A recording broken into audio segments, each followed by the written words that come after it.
Hello brother, చెప్పండి నాయన. ఎప్పుడు మీరేనా కథలు చెప్పేది? ఈ రోజు నేను కథ చెప్తాను, మీరే వినండి. చెప్పు వింటాను. అనగనగనగా ఒక దేశం ఉంది. ఆ దేశానికి ఒక రాజున్నాడు. ఆ రాజుకు 7 కొడుకులు ఉన్నారు. 7 కొడుకులు వేటకెళ్ళి ఏం తెచ్చారయ్యా అంటే 7 కొడుకులు వేటకెళ్ళి మొదటి వాడు 1 చేప తెచ్చాడు, రెండో వాడు 5 చేపలు తెచ్చాడు, మూడో వాడు 15 చేపలు తెచ్చాడు, నాలుగో వాడు 20 చేపలు తెచ్చాడు, ఐదో వాడు 25 చేపలు తెచ్చాడు, ఆరో వాడు 30 చేపలు తెచ్చాడు, ఏడో వాడు 35 చేపలు తెచ్చాడు. తీసుకొచ్చి ఏం చేశారు నాయన? మహారాజు గారికి ఇవ్వగా వీరి అందరి యందు మహారాజు గారు ఎవరిని ఎక్కువగా ప్రేమించారు? ఖచ్చితంగా మరిన్ని ఎక్కువ చేపలు తీసుకొచ్చిన కుమారుడే నాయన. అవునా? ఖచ్చితంగా అది అవును. ఎవరు ఎక్కువ చేపలు తెస్తే వారి ఎక్కువ సంతోషం, ఎక్కువ ప్రేమ ఉంది అంటావు, అంతేనా? ఖచ్చితంగా అంతే కదా నాయన? ఖచ్చితంగానా? ఖచ్చితంగా అంతే. పక్కాగా అంతే. తర్వాత మళ్ళీ మాట మార్చావు కదా? మాట మార్చేదే లేదు. సరే, ఇంకొక రోజు అదే కుమారులు మళ్ళీ వేటకెళ్ళారు. ఒకటో వాడు 1 చేప తెచ్చాడు, రెండో వాడు 7 చేపలు తెచ్చాడు, తీసుకొచ్చి మూడో వాడు 21 చేపలు తెచ్చాడు, నాలుగో వాడు 28 చేపలు తెచ్చాడు, ఐదో వాడు 35 చేపలు తెచ్చాడు, ఆరో వాడు 42 చేపలు తెచ్చాడు. కానీ 7వ వాడు ఏమీ తేకుండా కాలు గాయాలు చేసుకొని వచ్చాడు. అయ్యయ్యో! ఈ 7గురిలో ఎవరి యందు రాజుగారి ప్రేమ అధికంగా ఉంటుందో చెప్పు నాయన. ఖచ్చితంగా లోకరీత్యా ఆలోచించినట్లయితే గాయాలతో వచ్చినటువంటి 7వ కుమారుడి నుంచే నాయన. ఇందాకేమన్నావు? ఎవరు ఎక్కువ చేపలు తెస్తే వాని అందే అన్నావు. ఖచ్చితంగా సందేహం లేకుండానే. ఇప్పుడు ఏమంటున్నావు? ఏ చేపలు తేనే కుమారుని అందే ఆనందించాడు అని చెప్తున్నావు. కాదు నాయన, ఏ చేపలు తేకపోయినప్పటికీ ఆయన కాలు గాయాలతో పాదలతో వచ్చాడు కాబట్టి తప్పకుండా కాలు గాయాలైనటువంటి ఆ చిన్న కుమారుడి అందే. కాదు ఒకే స్టోరీలో ఒకసారి ఒక న్యాయము, ఇంకొకసారి ఇంకొక న్యాయం ఉంటుందా? మరి నువ్వేదో చెప్పు నాయన. సోదరులారా, మీరు చెప్పింది ముమ్మాటికే వాస్తవమే. కన్న తండ్రి ప్రేమ ఎప్పుడు కూడా ఏ వస్తువు తెచ్చాడు అనే దానికి ఎంత ఉంటుందో, కన్న కొడుకు గాయపడ్డాడు, బాధల్లో ఉన్నాడు అన్నప్పుడు కూడా తండ్రి హృదయం ద్రవీభవించబోతుంది నాయన. దీన్ని బట్టి తండ్రి ప్రేమ గురించి మీ ఇద్దరికి అర్థమయ్యేలాగా ఒక మంచి కథ చెబుతాను. చెప్పు నాయన. మహాజనులారా, ఈ యొక్క తప్పిపోయిన కుమారుడు అనే బుర్రకథా కాలక్షేపానికి ముందుగా మహాదేవుడైనటువంటి క్రీస్తు యేసు ప్రభువును ప్రార్థన చేసుకుని ప్రారంభిద్దాం. మహాగణుడు అయిన మా దేవా, ప్రేమ కలిగిన తండ్రి, మీ పరిశుద్ధ పాదాలకు వందనాలు. తప్పిపోయిన కుమారుడు అన్న బుర్రకథను మేము ప్రదర్శించుచుండగా దయతో మీ కృప మా పైన చూపించండి. సమస్తమును క్రమముగాను మర్యాదగాను జరిగించండి. మమ్మల్ని మీ కుమారుని సిలువ చాటును మరుగుపరచండి. క్రీస్తు యేసు నామమును అడిగి వేడుకొనుచున్నాను తండ్రి. ఆమేన్. మహాజనులారా, కథా కాలక్షేపానికి ముందు ఒక చిన్న కీర్తన పాడుకుని దేవుణ్ణి ఆనందిద్దాం.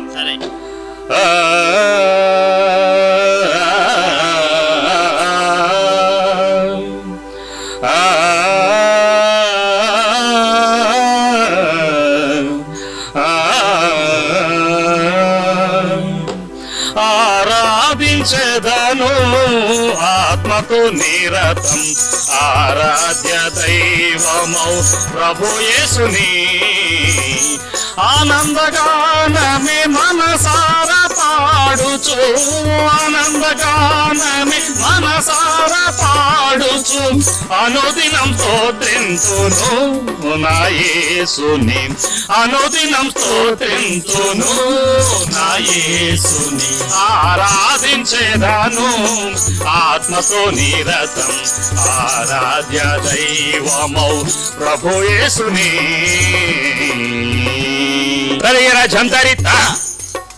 వినరా వీరులారా,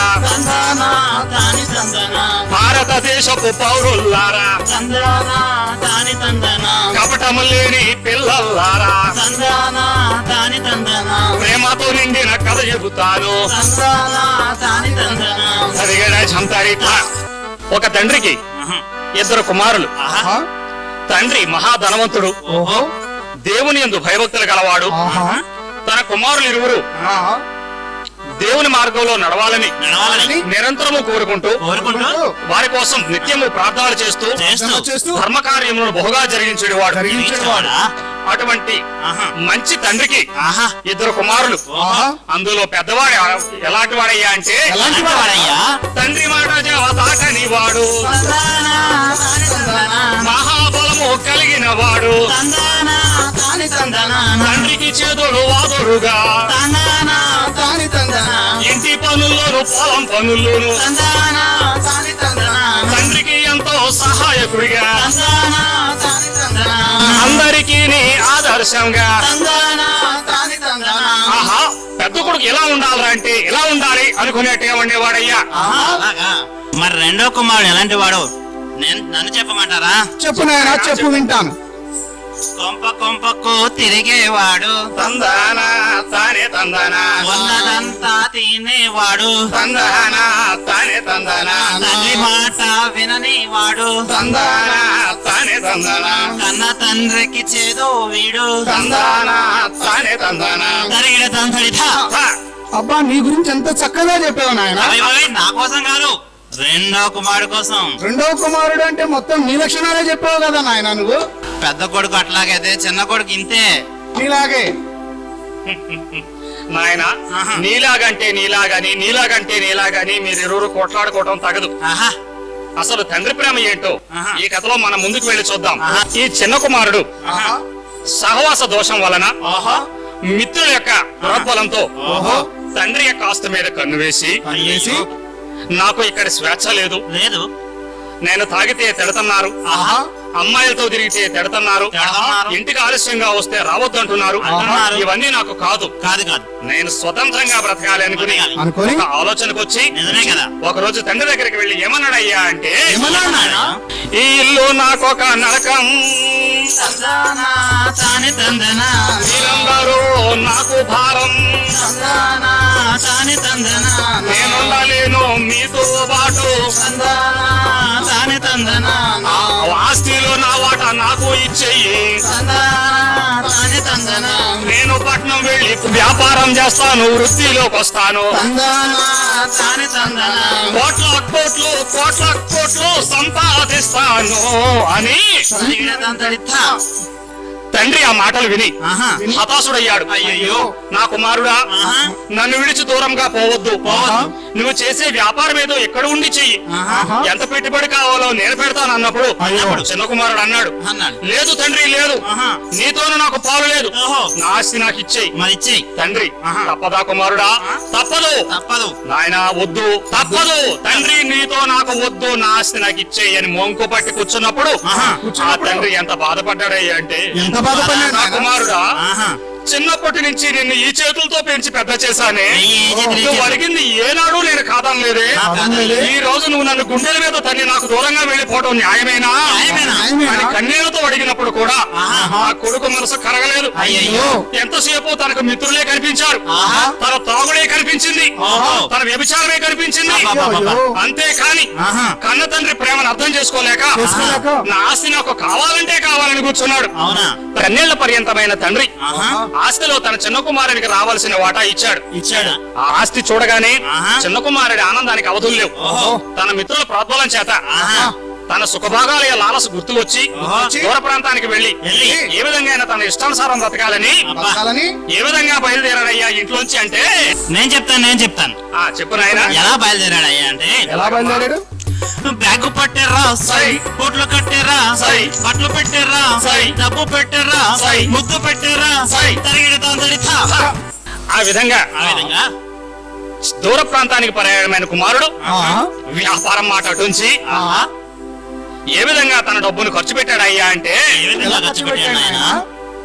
పూటకొక్క హోటల్ బట్టే తందానా తాని తందనా, కొత్త కొత్త బాటిళ్లు ఎత్తి తందానా తాని తందనా, గుర్ర పందాలు పేక ఆటంటూ తందానా తాని తందనా, చూదము అంటూ అది ఇది అంటూ తందానా తాని తందనా, ఆస్తి మొత్తము సర్వనాశనము చేసేనయ్యో.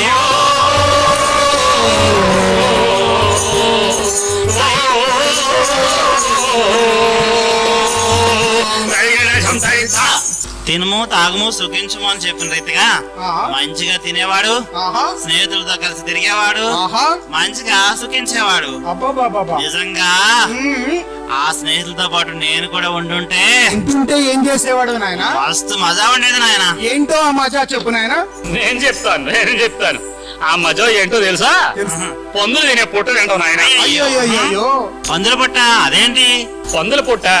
ఈ కథలో ఇంకొక ట్విస్ట్ ఉంది, అది చెప్తాను విన్నాయన. చెప్పు నాయన. ఆస్తి అంతయు హారతి కర్పూరంలాగా హరించేసిన తరువాత చేసిన తర్వాత తన ఆస్తి మాత్రమే చూసి తనతో స్నేహం చేసిన స్నేహితులందరూ విడిచి వేరైపోయారు. అయ్యో ఈ చిన్న కుమారుడు ఒక్కడు ఒంటరిగా మిగిలిపోయి చేతిలో చిల్లి గవ్వలేదు, లేదు. తినడానికి తిండి లేదు, లేదు. కట్టుకోవడానికి బట్ట లేదు, లేదు. ఉండడానికి నీడ లేదు, లేదు. అడుక్కోవటానికి సిగ్గేసి అయ్యో ఒక పందుల పెంపకం దగ్గర ఆహా జాయిన్ అయ్యాడు. పందిరా బాబోయ్. అలా అసహించుకోక నాయన. అతని ఆకలి ఎంతవరకు వచ్చిందయ్యా అంటే, ఎంతవరకు వచ్చింది నాయన? తన పందులు తినే పొట్టుతోనన్నా కడుపు నింపుకొని ఆశపడ్డాడు గాని, చూసావా నాయన సుఖభోగాల లాలస ఎంత పనిచేసిందో. కోటీశ్వరుడి కుమారుడు పంచభాక్ష పరమాన్నాలతో భోజనం చేసేవాడు ఈ రోజు పందులు తినే పొట్టు తినవలసి వచ్చింది. అయ్యయ్యో. ఆ పందులు తినే పొట్టు తిన్నప్పుడు కూడా ఆ యజమాని, ఓరి దుర్మార్గుడా, నా పందులు తినే పొట్టు నువ్వు తినేస్తున్నావు అయ్యో అని చెప్పి అతన్ని తరిమివేశాడు. అప్పుడు అతనికి తన తండ్రి ప్రేమ గుర్తుకు వచ్చింది నాయన. వచ్చిందా? ఏ విధంగా అంటే, ఏ విధంగా నాయన? అయ్యో నేనెంత దౌర్భాగ్యుడును. అవునా? నా తండ్రి ఇంత కూలివారి కూడా అన్నము సమృద్ధిగానున్నదే. కొవ్వెక్కువై వచ్చినాడికి. కొవ్వెక్కువయ్యే నాయన. ప్రతి వాడు కొవ్వెక్కువయ్యే పాపం చేస్తారు. అయ్యో ఆ పాపాన్ని దగ్గరికి రానేయకూడదు. నిలువెల్లా పశ్చాత్తాపంతో దహించిపోయిన ఆ చిన్న కుమారునికి ఒక ఆలోచన వచ్చింది. ఆ ఆలోచన ఏమిటయ్యా అంటే, అయ్యో నా తండ్రి ఇంత కూలి వాళ్ళకి కూడా సమృద్ధిగా ఆహారం కలదే, నేను ఇక్కడ ఆకలికి నకనకలాడిపోవచ్చున్నాను. కాబట్టి ఇప్పుడే నేను నా తండ్రి వద్దకు వెళ్ళి, నా తండ్రి, నేను పరలోకమందున్న తండ్రికిని మీకును బహు విరోధముగా పాపము చేసి దయచేసి నన్ను మన్నించి నీ కూలి వాళ్ళలో ఒకరిగా పెట్టుకోమనైనా అడుగుతాను అనుకుని బయలుదేరినాడు. కొడుకునే కాదనుచు గృహమే చెరసాలనుచు కోపించి వెళ్ళి కూలి వారిగనైనా నీ ఇంట పని చేయ కనికరమే కోరుదు. కాదనకు నా తండ్రి, దిక్కెవ్వరు లేరు, క్షమించి బ్రోము, మార్గము చూపుము ఇంటికి, నా తండ్రి ఇంటికి. మాధుర్య ప్రేమ ప్రపంచము చూపించు కంటికి. సరిగడే చంతరిత్త. ఆ విధంగా బయలుదేరాడు ఆ చిన్న కుమారుడు. తండ్రి వద్దకు వెళ్ళిన కుమారుడు ఏం చేస్తుంటాడో నేను చెప్తా. చెప్పు నాయన, చెప్పు. నువ్వేం చెప్తావో? ఏం చేస్తుంటాడో చెప్పు తీసుకొని కొట్టి పెడ ఆ చెంప ఈ చెంప వాయించి ముఖం మీద ఉమ్మేసి, పోయాడు ఎందుకు వచ్చినాడు అప్పో అని తరిమేసి ఉంటాడు. ఆ తండ్రి అలా అనలేదు నాయన. ఏమన్నాడు? ఏం చేశాడో చెప్తాడు విను. ఆ తండ్రి తన చిన్న కుమారుడు దూరంగానే ఉండగానే చూసి పరుగెత్తుకుంటూ వెళ్ళి ఆయన మెడ మీద పడి కౌగిలించుకొని ముద్దు పెట్టుకొని ఎంతో ఏడ్చాడు. అయ్యో తర్వాత ఏం చేశాడో తెలుసా? ముద్దులు పెట్టారా, అంగీ దొడిగేరా, ఉంగరం తెచ్చారా, చెప్పులు దొడిగేరా, ప్రేమ బిందు చేసేరా.